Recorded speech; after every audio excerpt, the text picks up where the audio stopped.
Let's Go Racing Family here. We are at the Daytona International Speedway for the Coke Zero Sugar 400, and we are so excited for this race. Coming to the end of the regular season, it's going to get really intense, and we're really excited to see what's in store tonight. I mean, big playoff battle. These drivers are going to be looking for strategy, and it's going to be an all-out brawl tonight. Honestly, I was wondering if there's going to be any sort of different experience since this isn't the end of the regular season, but considering all that's been happening these last few weeks, it's definitely still going to be a fun one to watch. I mean, yeah, it's Daytona. There's always going to be a bit of chaos, so we'll be ready to see what happens, and may the best driver win tonight. Oh yeah, and we have a bit of a crew with us today. Got a little bit of extra spotlight on us. Johan over here, getting the whole thing on him. How do you feel about that? It's exciting. I'm really liking it. Hope I do my best.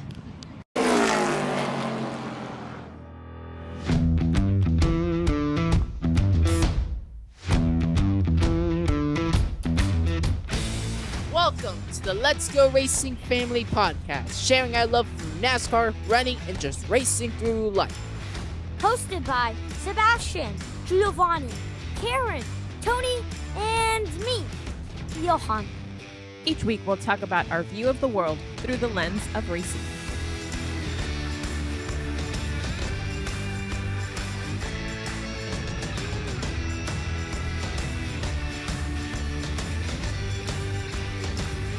Regular season has just ended. We just finished up at Darlington, but we're going to go a race back to talk about our experience at the Coke Zero Sugar 400, which was really, really cool.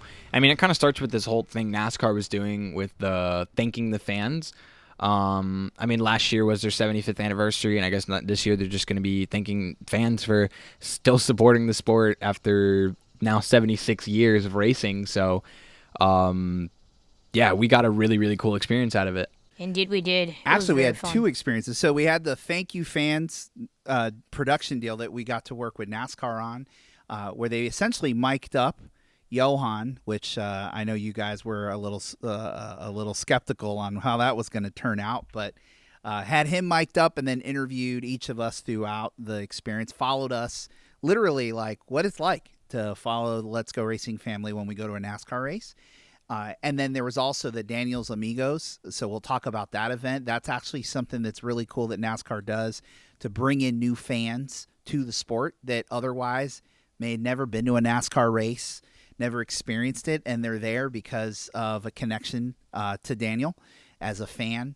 And then we went and we had our experience at the race, and we'll talk a little bit about that, and then where we ended up watching the races. So let's get into the Thank You Fans campaign. So as you mentioned, NASCAR has been doing this campaign recently where they're essentially thanking the fans that have been supporting NASCAR. And so this is bigger than just us. We just were fortunate to be featured.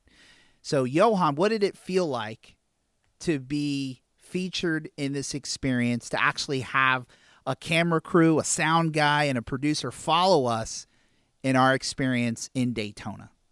I mean, it was amazing. I had a blast. It felt like one of the documentaries I've seen of the drivers. It felt really cool having the camera crew follow us around, and it was nice because we didn't have to stop record. We've got to flow in, do normal stuff. We did, and then we also had the camera crew, which were amazing people. Really fun to work with. Did some interviews. It was really fun. We also got to go on the stage, which was really amazing. It was right before the concert, which was before driver intros, and we got to go right in front of the entire Daytona International Speedway, which is so cool. I felt like a driver on stage, driver intros. Hopefully that will be me one day in the future as a driver. It was really fun and amazing. That was really cool. Especially since I'm probably not going into the field of automobile racing as a career, being able to go on the NASCAR stage and my name is called, that it was a really, really awesome experience. Speaking of names called, one guy here, he is part of our family. Yeah, I got the short end of the stick. He did get to go walk up on stage and wave at everybody, but he did not get his name called. And none of us realized it until afterwards. I realized it as soon as we were going up the stairs.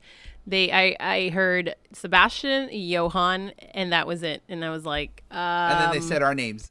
And then obviously it wasn't intentional, it was a mix up. And you did make the cut of the video that they did. Yeah, I got so something. you had a talking part there, an important one. But you did get your name called. But you did get out there. So hopefully that's a sign. Maybe one day in the future when you're racing and you're out there and you can say, well, they didn't call my name, so I decided I needed to go race a car to come up there on stage. Yeah. One thing I do want to call out is I was remembering when we were there. So as we were leading up to the race weekend, Mom and I kind of found out what they were planning to do, and we decided we were going to surprise you. Because one, with weather, you never know if it got canceled or moved or whatever. I didn't want to get you guys disappointed. And two, I wanted your legit reaction. So we actually have a video of me introducing this idea, which we're going to show right now, of you guys being surprised with the actual special stage thing that we got to do on the introductory stage. And then after that, there's a video clip of my perspective. I actually wore our Ray-Bans that actually have cameras on them so we could get the clip going up on stage. So we're going to show that right now. The Let's Go Racing family here. We are at Daytona on the infield. We just came from Daniel's Amigos, which was a very, very cool event. Yeah, it was really fun. Got to see Daniel. Got some free merch, and it was really fun, really cool. Yeah, we actually got to see Daniel. He was talking about some experiences and things, and giving out raffle gifts. We actually won a bag earlier with a bunch of Coca-Cola stuff, which is really cool. And I already claimed the Coke can thing. Yeah, you got Tumbler. Yeah, you wanted that, so. Yeah, it was really cool. And then I asked you guys, I said, when did you ever think you'd be at a NASCAR race eating tostones and having empanadas? And then for the agua fresca.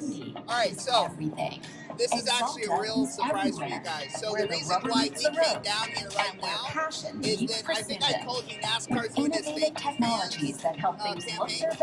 they're going to have us walk on the stage. What? About 20 minutes, we're about to walk up on stage What? in front of all. I'm not joking. Oh my God. What? That's why we came down, and then we're going to watch the concert, the pre-race concert, and then we're going to watch the driver intros from right here, and then we're going to go back in the garage. So yeah, that's why we're here.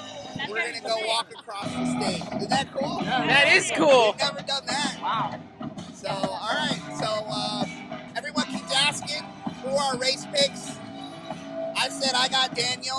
Who do you got? It's a wild card race, but there's one plate track racer that always knows what he's doing. Everyone follows him no matter where he goes. Joey Logano. Let me guess. Joey Logano. I mean, if we can't say the same thing, No, we can say the same. I got Daniel, but if we couldn't say the same thing, that 34 Michael McDowell car's fast. Well, he's on the pole, so. Well, I'm going to go with last year's champ, the number 12 of Ryan Blaney. Seabass? I think it's about time that Kyle Busch is going to win. I think he's going to surprise everyone and take home a Daytona win. All right, let's see. I hope it's Daniel because he did it in Atlanta. I think he could do it again here. So anyway, this is unbelievable. And the skies look beautiful, so hopefully we'll get the race in on time. Fingers crossed. All right, take us out. All right, Let's Go Racing family. Heading out. So before we went on stage for the Thank You Fans presentation, we went to an event in one of the suites for Daniel's Amigos, right? Yeah. And that was pretty cool. And the whole point of Daniel's Amigos is to, again, I think I mentioned this before, is to introduce new fans to the sport, right? Daniel represents Latinos, Hispanics, a big audience that may not be as big NASCAR fans. And this is an opportunity to introduce people to the sport. I mean, it really brings in not just Mexicans, like all Hispanics, because at the Daniel's Amigos, they had all the flags of Hispanic countries. And it really was cool bringing in all these different Hispanic countries and to watch NASCAR, because NASCAR's amazing. I love it. And not just the flags, but the food. Yeah. So let's talk about that. That was actually a surprise to when we walked in there. They had food, and you usually think the catered food at these events is usually like hot dogs and burgers and things like that. And it actually wasn't that. It was a surprise. There were Hispanic or Latin foods there. And so, And it wasn't just Mexican. That's why I think it's, obviously Daniel Suarez is a Mexican-American driver. And so you would think, well, naturally they would have Mexican food, but it wasn't. It was, what we would consider more traditional food for even our family's palate, because we're Caribbean Hispanics and South American Hispanics. So our food's a little different.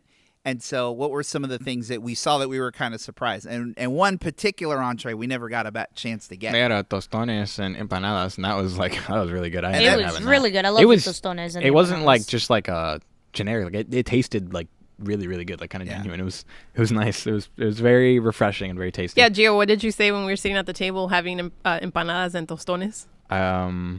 What did I say? You said, I never thought that I would be I at never the thought Daytona I'd- Speedway. Yeah, at like a NASCAR event or at Daytona where I'd be eating Hispanic food like that. Like it was pretty cool. It was just different, and that was something nice about the Daniel's Amigos. It was like kind of a cultural blend into NASCAR, and it was cool.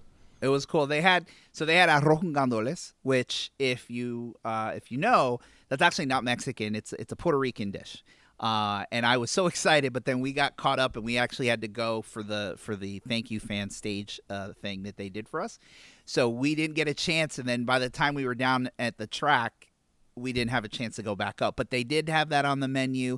Daniel even mentioned, what was the dessert? It was Oh, yes, they had arroz con leche, and he was surprised. He had even mentioned it when he walked in.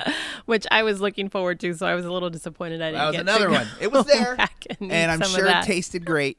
And it was probably something not a lot of folks associate with NASCAR, but now they do, right? Because it was there. And then, of course, what goes perfectly with Latin-inspired foods from a beverage standpoint, sponsoring being Coca-Cola and Minute Maid. Even a sponsor, Suarez. Yeah, and what was the drink? And It was the agua frescas, which I love. I was so glad they had those. Goodness, I love the agua frescas. Those are good. So I think most of us had the agua frescas. I had the Coca-Cola and Of course, Sprites. You had the Coke and the Sprites. Can't forget the Coke products. And the thing about the agua frescas is it is a more traditional Mexican drink or beverage that Coke and Minute Maid have done. And Daniel's actually featured it, I think, at least twice. That I can remember, I know he ran it on once. his car. yeah, as it a was paint in the scheme. Texas race in 2022, in the playoffs, and last year in the Roval. And what is an agua fresca for those that don't know, Karen? So it's like a refreshing fruit drink. So like you can have like a pineapple agua fresca. So it's more like it's not like a slushy, or it doesn't have like a lot of texture to it. It's more like juice. Yeah, and the point that you said, it's more refreshing. It doesn't have a lot of sugar. It doesn't have a lot of syrup, or really syrup at all. It's not super sweet. It's got a sweetness to it, but it's not overly powering. Yeah, and that's what the word fresca means Yeah. in Spanish. It means refreshing. So we had that. That was cool. Then Daniel showed up, and then he did his thing. He had his talk, and I'll be honest. I mean, we probably could have approached Daniel in that thing, but because we had the camera crew following us, I wasn't sure if I didn't want to also take away from other people. So we kind of watched the event from afar. But we had bought that helmet because we knew that we were going to be at the Daniel's Amigos, and we were like, oh man, it would be perfect because this is a special limited edition helmet that Daniel has run and He's ran it a worn. couple times. A couple different times, and it does speak to his Mexican heritage. It's an awesome scheme. So we bought the mini helmet, and we were like, we just got to get Daniel to sign it, be no problem, whatnot. So Daniel comes in, he does his thing, then we actually have to leave. And so, But before we left, yeah, we before we actually left. did meet. We did meet somebody yeah. important at Daniel's Amigos. Who was that? Wasn't the president of the track? Yep, the Yeah. president of the Daytona International Speedway. So he was there. He actually greeted everybody. He was the first person they kind of brought up, and he greeted everyone. It was really cool, and thanked everyone for being there and introduced him really to the sport. And of course, we had to get a photo. So we got Personal a photo. hero of mine. Yeah, he told them that too. So we got a photo with the president of the track, and now also, at Daytona, you had that shot with the president of NASCAR.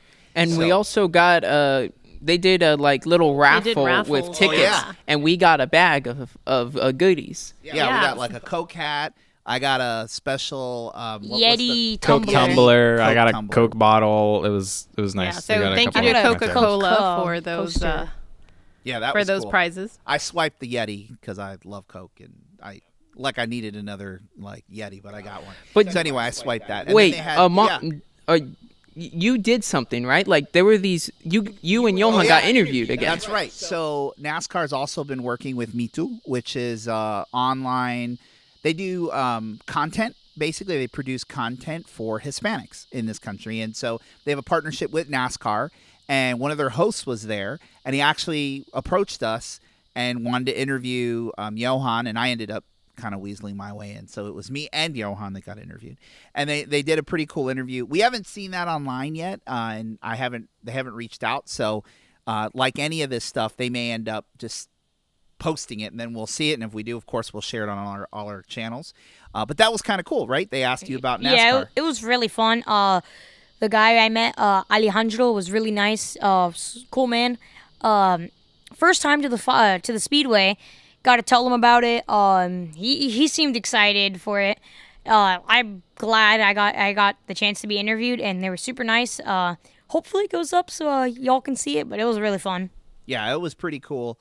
And they asked you about the history of the track, and I think they were all probably surprised because I don't know if they realized how much you knew, but then you got to talk about the history of NASCAR and that track in particular and where it started, which was?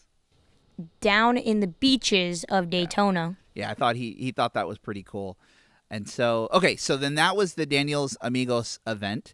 Then we went down to the track. We did the stage thing. They did the thank you fans. They called our family's name up. We went up on stage. That was awesome. And then afterwards, we went to the garage. Yeah, and then we went in the garage. And I bumped into someone. Who did you bump into? This time I got to take a picture with him. I ended up meeting with SVG again. That was really cool. I got a selfie with him. I'll put it up on screen. But I was pretty excited to see him. I got to meet him in Chicago, but it was just a quick him signing my hat. And this time I got to take a picture with him and exchange a couple words. So that was pretty cool. But and you weren't the only one. Your brother was following you. Johan went Yeah, down all the way. I was chasing Shane down. Shane was a fast walker. I had to chase him, got a picture. And then He had to kneel down a little bit, right? Or Yeah. squat down so he could get, because I mean, he is a tall guy, and then you had your phone. Yeah, and then more drivers I got pictures with. Austin Hill was walking fast. I had to run to catch him. Got a picture of Austin Hill. Also got Chase Elliott. Busy crowd. Lots of people trying to get pictures and autographs. And I also got a picture of Noah Gregson. But yeah, that was cool. And they were all super chill about it, like always. And that's, again, we talk about this a lot. You say it all the time, how approachable the drivers are in the sport as a whole. So that was super cool.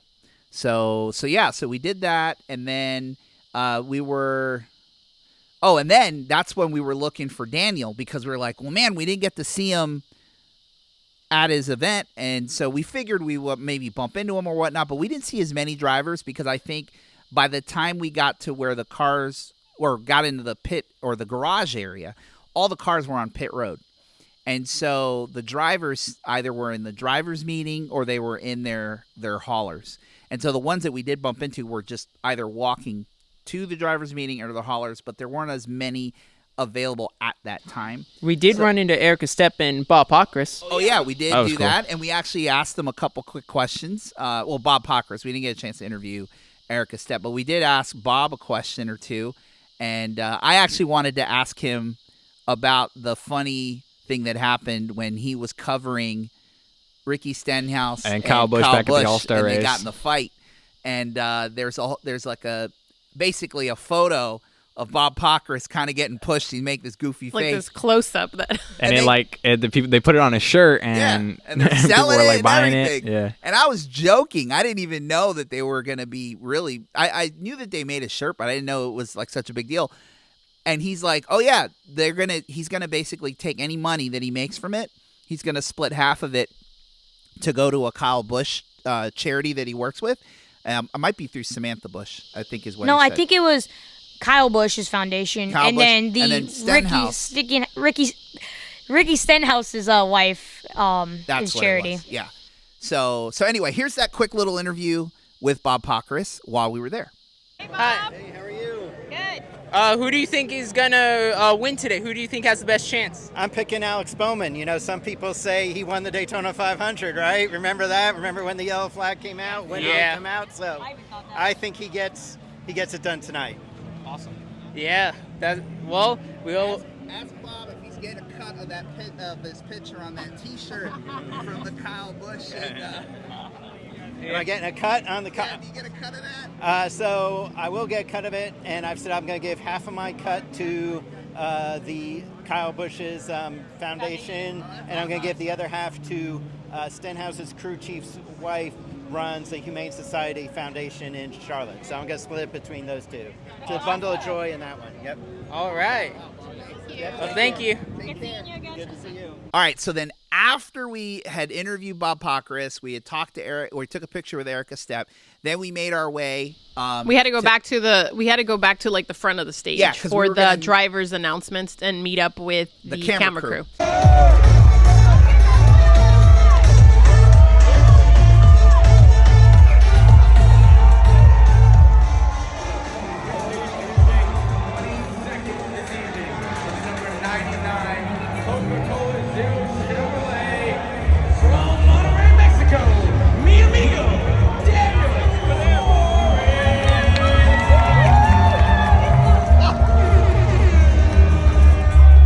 So after all the driver intros were done, and after I almost dropped Johan, we decided to go up to our seats and to just watch the race up there. And we were sitting near all of the other people who were in the Daniel's Amigos.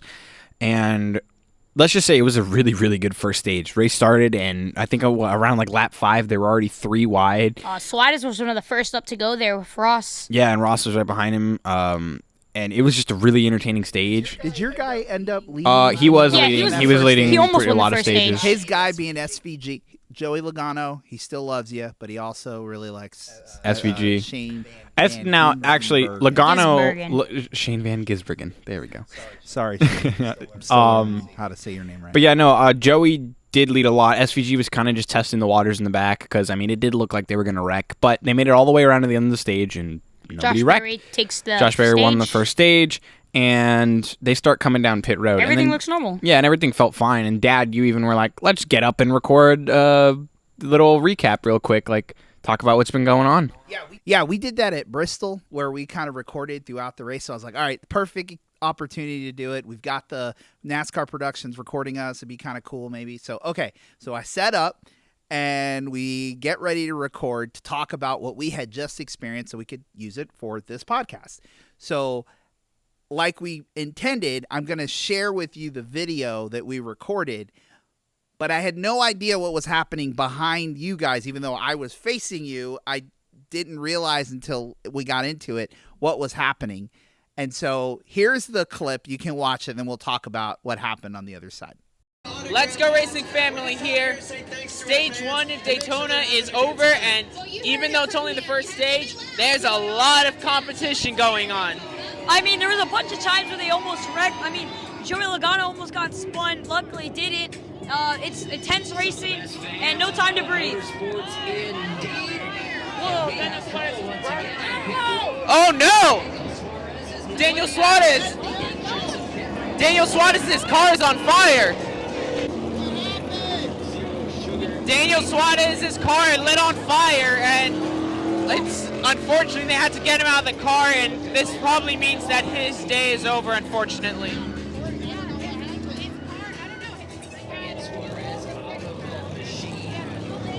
When they were loading or giving him fuel, right? And then he caught on fire, and the whole part of his car just melted, like the back of it. I've never seen anything like that before.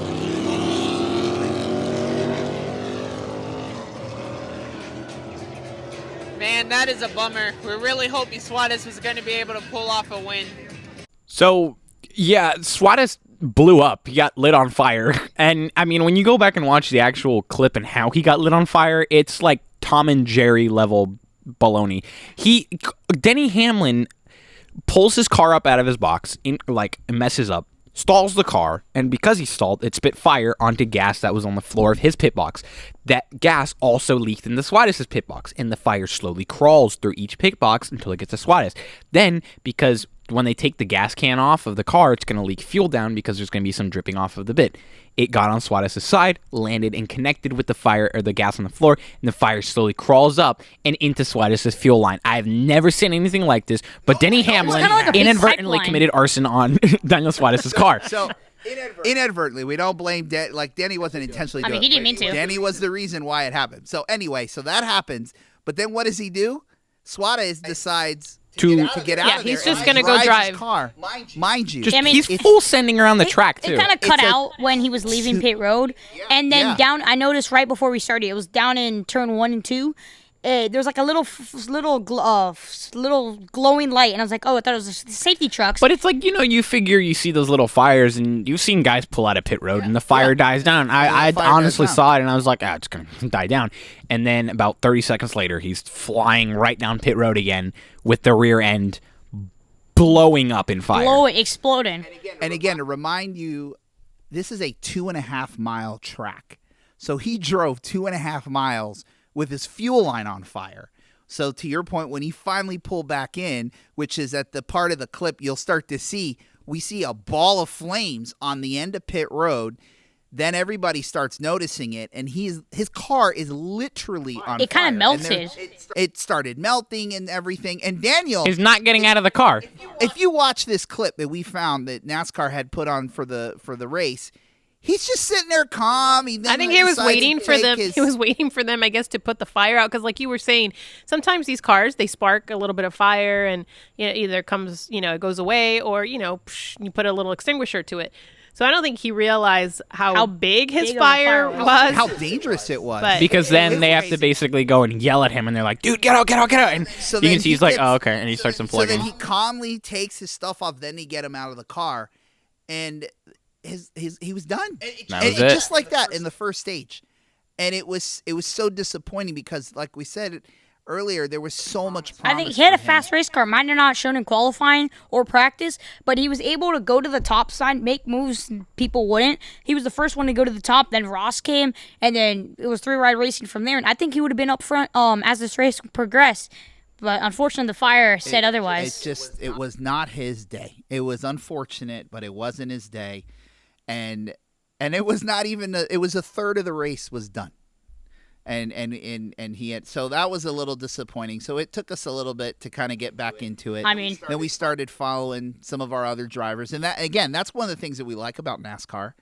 At least I do. I don't know about you guys, but like Daniel was the guy I was pulling for. I wanted him to run the race, but each of you had different drivers you were also pulling for. I know we all would have loved Daniel to win, and we were all been like super stoked. That was my number one guy. I think you were wanting him as well. Yep, Johan. Daniel, Ross, Chase. or Chase, and then of course Joey and. Let's just Shane say I Van didn't have Gisbergen. I didn't have the best luck of rooting for drivers that day. Yeah, I don't think any of us did. I mean, just to explain how erratic and random this whole race was, like, the restrictor plates are known for being chaotic, but just the things that happened, like Daniel Suarez getting set on fire and being out of stage 1. Then later in the race, Ross Chastain wrecked on the backstretch with a ton of other guys. Corey So we're LaJoy like, started wait, it. All our guys Corey, were yeah. getting knocked out. And by the way, Ross went and finished 12th that race, which was wild. nuts. Then later, Eric Jones, for the second time in the night, has his left rear tire explode, and he started and got on with the pace. And then in the most unlucky, like I looked up the was percentage random. of this happening. The odds of your engine randomly combusting with zero warning or anything is like 0.000000001%. And somehow that happened to Shane, who was running in the top 10. He's doing really, really good. He's making moves, starting a whole bottom line on everybody that's how he else. avoided the wreck, And we're Ross like, was in. I'm like, oh my word, wait, he's actually going to be pretty promising. And then his engine just explodes out of the blue. Another just really random thing happened. I mean, another fire happened when Eric Jones was in pit road. His car also caught on fire. Luckily for him, he was lucky. Right as he got up to pit road, he stopped, but the fire went out and was able to continue the race.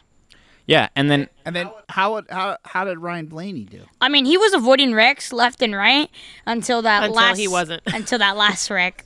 Until the last big wreck.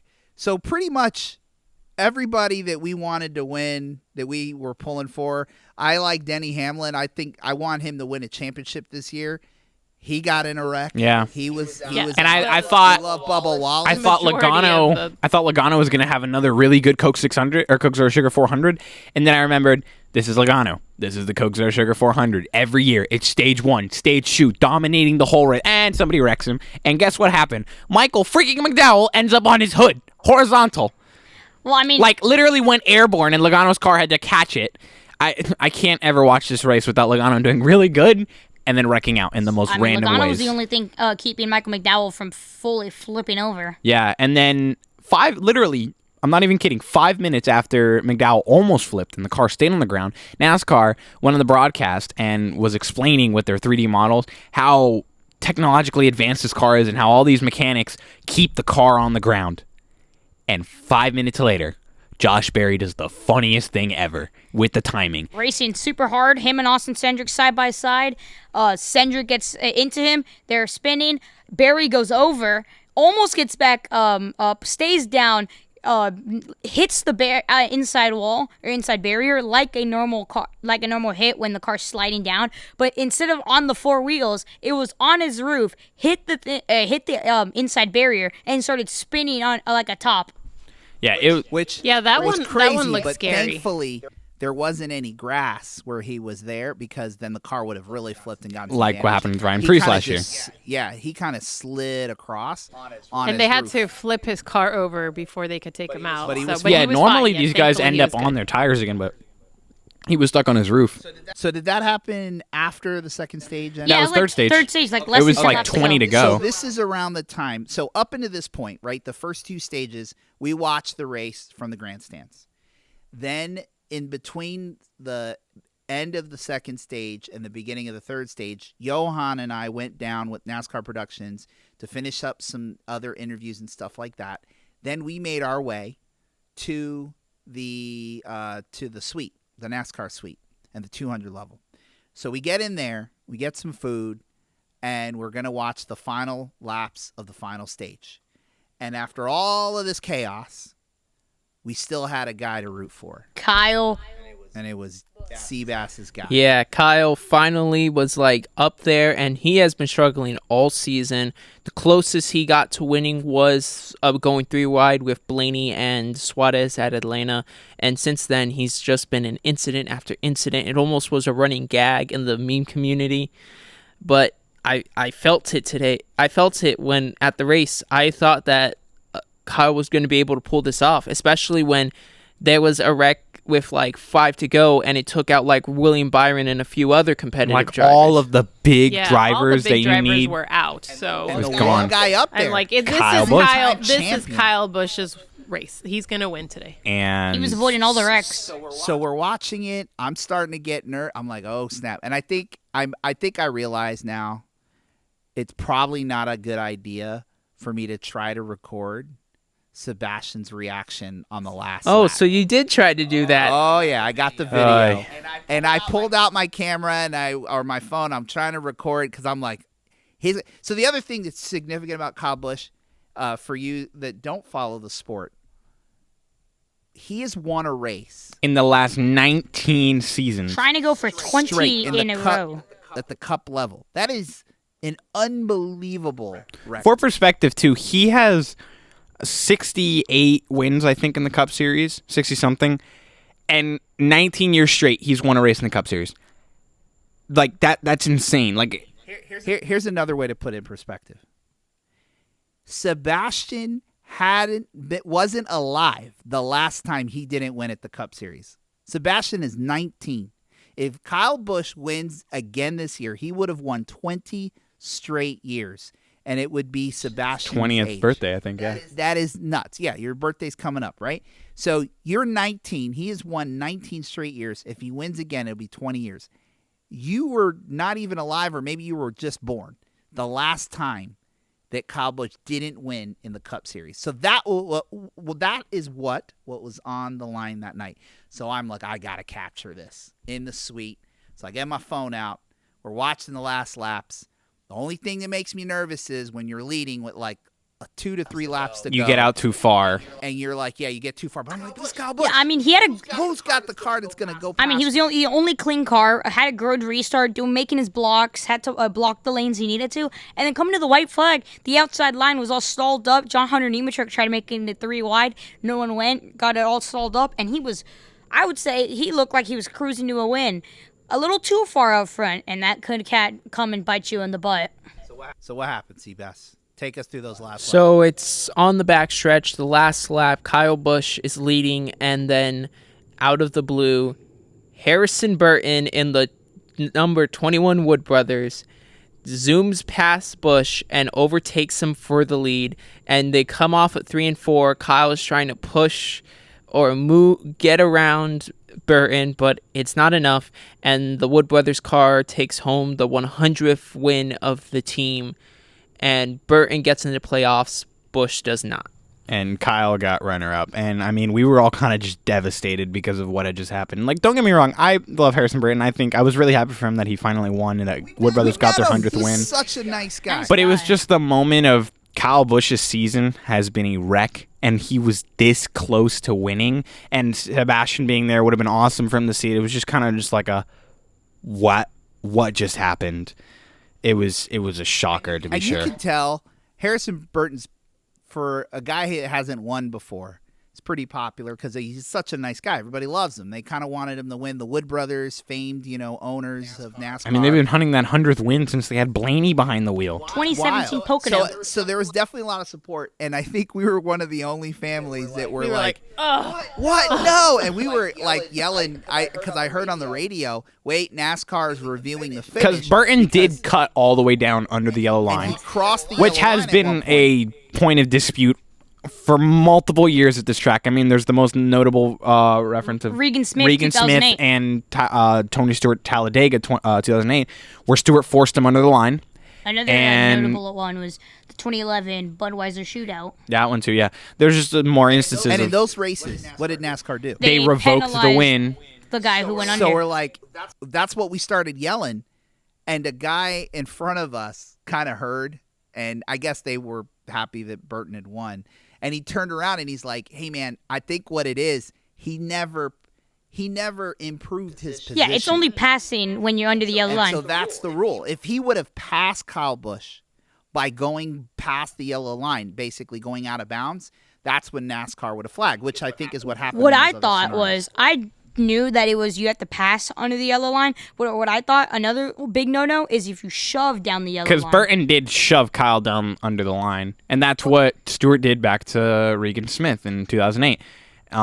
He pushed him under the line, and Regan just held his ground because it then sets a precedent of, okay, I have to hold my ground without going under, and that's why we had a case of Carl Edwards and Brad Keselowski the following year, where Edwards went straight into the catch fence. So it kind of is. It's one of those rules where it's like, where's the line? Where is it not? But in this instance, other than pushing Kyle under the line too, Burton didn't advance his position. He held the lead all the way through. And he passed him, like you said, T-Bass. Coming off the super stretch, going into turn 3 and 4, he had already basically passed. And Busch was trying to side draft, just didn't work, and then he was also kind of left. He was already passed. He was also kind of left without anybody to push him too. So Busch. So that's what really sucked for him, because had he had somebody pushing him, I still think he would have beat Harrison. And who pushed Harrison? Parker Retzlaff, which gets really weird because Retzlaff was technically teammates with Busch. Chevy teammates and the bearded Mortis. Well, also 62. Because that 62 is connected and tied to RCR. What's his name? Austin Hill, who is an RCR driver in the Xfinity Series, drove that car for a while. So that team actually has ties to RCR. In fact, it gets even weirder when you go back and listen to Retzlaff's radio. When he lined up behind the 21 the prior start, his spotter and his crew chief both told him, do not push that 21 to the win. And what did he do? Well, He pushed the 21 straight past his teammate, and he went on to win the race. I mean, they first said, don't line up the 21. He lined it up behind the 21 and then proceeded to push the 21. And then in his post-race interview said he was hoping to push him, get alongside him, and try to win. Well, that's what I told Mom. I he told Mom, I wanted was to- like He was speculating. doing it for himself. Like, he was being selfish and basically thought, He thought, I'm going to push him out too far, and then I'm going to go around the outside. This race that nobody expects because nobody knows who he is. I mean, unless you're like, I guess, deep into NASCAR, like these two boys are, I have no idea who this kid is, and I probably will never have an idea who this kid is because I don't know how many more times we'll see him. I mean, he might have to switch. I mean, it's gotten bad now. I've heard that something about like GM and Chevrolet were really upset about that. They were like, cut his ties. We don't want him racing for us after the season. If this is the team player that he's going to be. He can get a ride in Ford. He's in a Chevy. He pushed a Ford to win a pretty big marquee race. I mean, after being told by your team to not push that car. Win that marquee race. He wanted to be that, that guy that, So you guys out of think nowhere, his point he came out. He wanted to push Burton. He admitted on it. Then I even told Mom, I was like, he probably wanted to push Burton out far enough because he knows how the draft works, where Burton's going to get out and Retzlaff is going to be able to slip around and make it 3 wide and win off of the travel. But that's not what happened because, he didn't push him far enough. He and didn't even get a top 5. I think it's also that difference between. Yeah, he got. In fact, Ty Gibbs just slammed him into the wall and he finished like 11th. Seventh. Oh, Seventh. I thought he fell out of the top 10. But yeah, so he ended up falling back further than what he would have finished. Hey, I mean, Ford is open to new drivers, especially drivers that push their drivers to wins. I mean, yeah. That's wild. It's pretty crazy. So that was the end of the race. I quickly put my phone away because clearly you didn't even know I was recording you. We watched it, and you know what? Honestly, I like Harrison Burton. I met him, like I said, a couple times. He's autographed stuff for us. What did he autograph? He autographed my phone. Your phone? Because you were just like, here. It was kind of an awkward interaction, but he did it. I still have the phone case with the signature on it. So really it's one of those bittersweet moments, right? We wanted Kyle Busch to win so he can get into the playoffs. But at the same time, yay for Harrison Burton, who won his first race. Also, he has just gotten released from his. He doesn't have a ride team. next year. He doesn't have a ride, so he wins, and so it's good for him. It's a nice parting gift for the team too. Giving them their 100th win. I mean, that's pretty big for a team as historic and as well known as Wood Brothers. It was pretty cool to see them get their 100th win finally. It is pretty wild to think about that he won for them. Like the real human family part of it is there are all these people that go to work every day trying to make that team win, have had a really bad couple of years, really tough years, to the point where the driver is now pushed out and the guy puts him in the playoffs. So that, good or bad, and we're going to talk about the playoffs in a subsequent episode and like what our opinions are and all of that.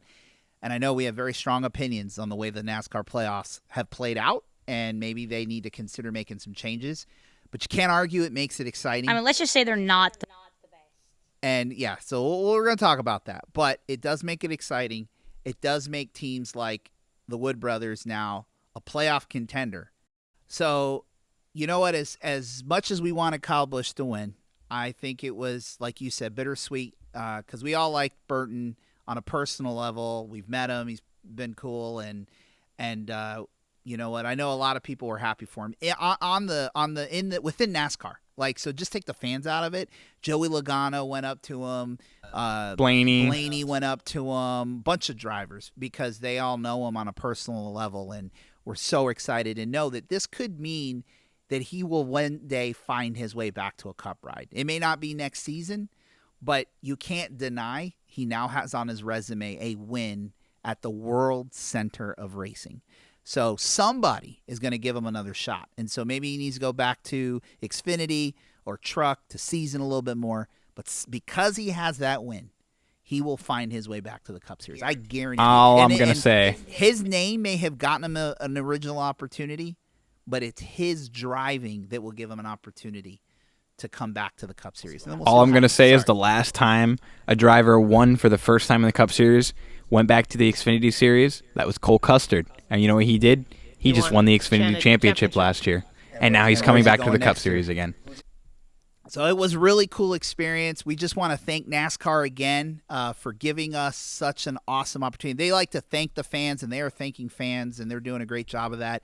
But, man, we want to thank NASCAR. I want to thank NASCAR because what this sport means to us as a family, it brings us together.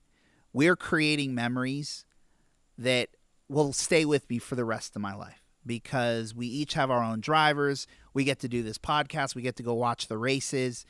And, like, I could not be more grateful for the sport and also for the people at NASCAR and to do the things that they've done for our family and to showcase our love of the sport. We just hope at some point people continue to watch, new fans come to the sport, and we can play a small part in that. So with that, Giovanni, why don't you take us out? Yeah, thank you for watching and listening on in. Make sure to follow us on Instagram, TikTok, Facebook, subscribe on YouTube, and check us out anywhere you listen to podcasts, like Apple Music, Spotify, Google Podcasts. Other than that, Let's Go Racing Family, out.